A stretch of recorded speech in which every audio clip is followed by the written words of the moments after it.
Le présent simple. The present simple. We use the present simple to talk about habits, routine, general truth, and things that are always true.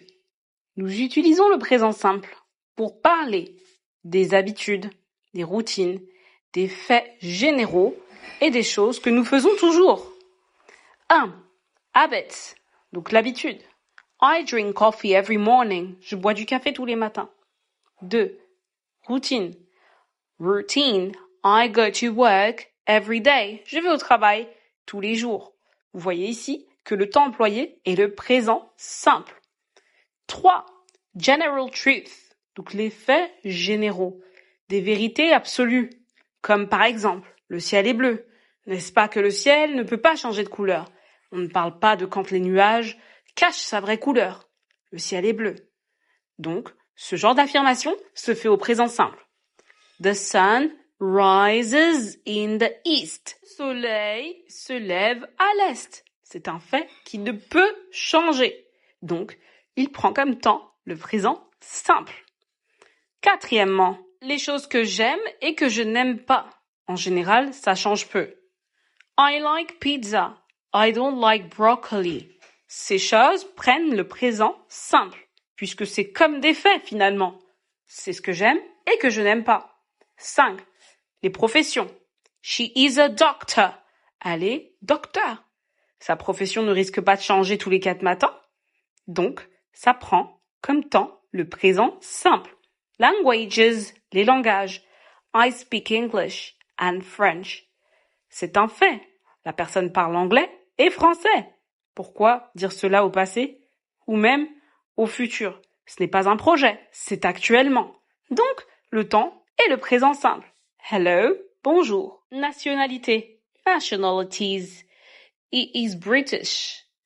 Donc, le fait d'être britannique est une nationalité. On ne change pas de nationalité. Ceci est donc un fait. Enfin, les mots-clés, keywords. Always, toujours. Usually, souvent. Often, c'est aussi souvent. Sometimes, de temps en temps. Rarely, rarement. Never, jamais. Every day, tous les jours. Every week, toutes les semaines. Every month, tous les mois. On Mondays, tous les lundis. At weekends, les week-ends. Petit récap de ce que nous venons de voir, mets sur pause et prends note. Comment se construit le présent simple? En français, nous avons je, tu, il, nous, vous, il. En anglais aussi, sauf que le vouvoiement n'existe pas. Donc quand on dit you, c'est soit pour mentionner le tutoiement, donc tu, ou plusieurs personnes, comme vous en français, mais pas dans le cadre du vouvoiement, mais comme pour dire vous, vous êtes plusieurs, vous êtes beau, vous êtes belle. Le vouvoiement n'est pas ici, c'est-à-dire qu'on mentionne plusieurs personnes d'un coup. Ce n'est pas le fait de vous voyer, d'accord?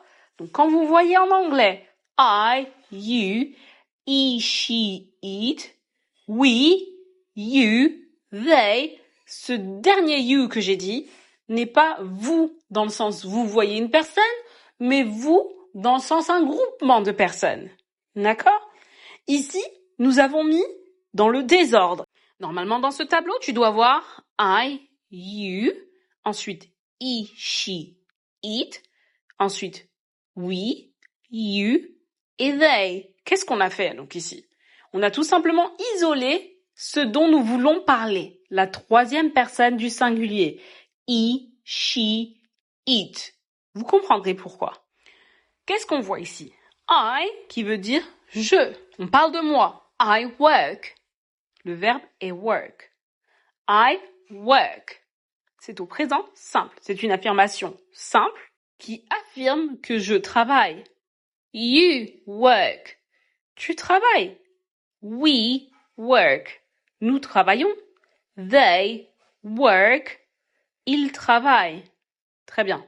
Il au pluriel. Et là, cet isolement. Pourquoi? He, she, it.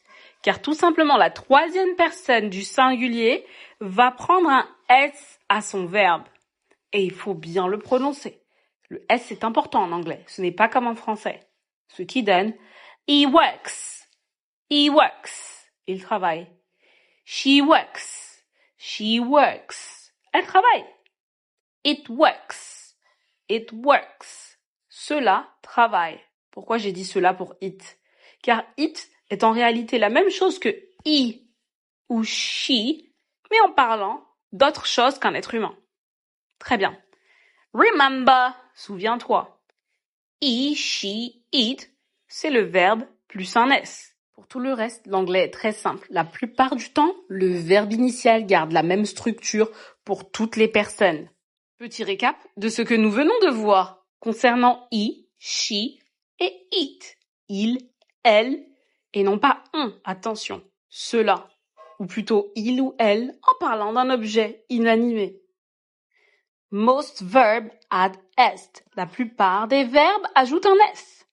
Par exemple, play devient plays, read devient reads, eat eats, drink drinks, like likes, live lives, open opens, need needs. On continue? Cette fois, c'est pour te montrer que d'autres verbes peuvent changer, mais il y a toujours ce petit s finalement. Regarde bien. Watch, watches. Wash, washes. Go, goes. Do, does. Study, studies. Fly, flies. Have, has. Je te vois venir. Comment est-ce que tu es censé savoir? Il n'y a pas de secret. Apprends-les. J'ai fait une leçon pour les verbes de survie. Il y a les verbes les plus essentiels pour pouvoir t'aider à parler. Et tu pourras apercevoir que cette structure y est apparente. Exemple avec des phrases. Cela donne He works in the hospital. Il travaille dans un hôpital. She studies English every day. Elle étudie l'anglais tous les jours. The cat sleeps all day. Le chat dort toute la journée. The sun rises in the east. Le soleil se lève à l'est.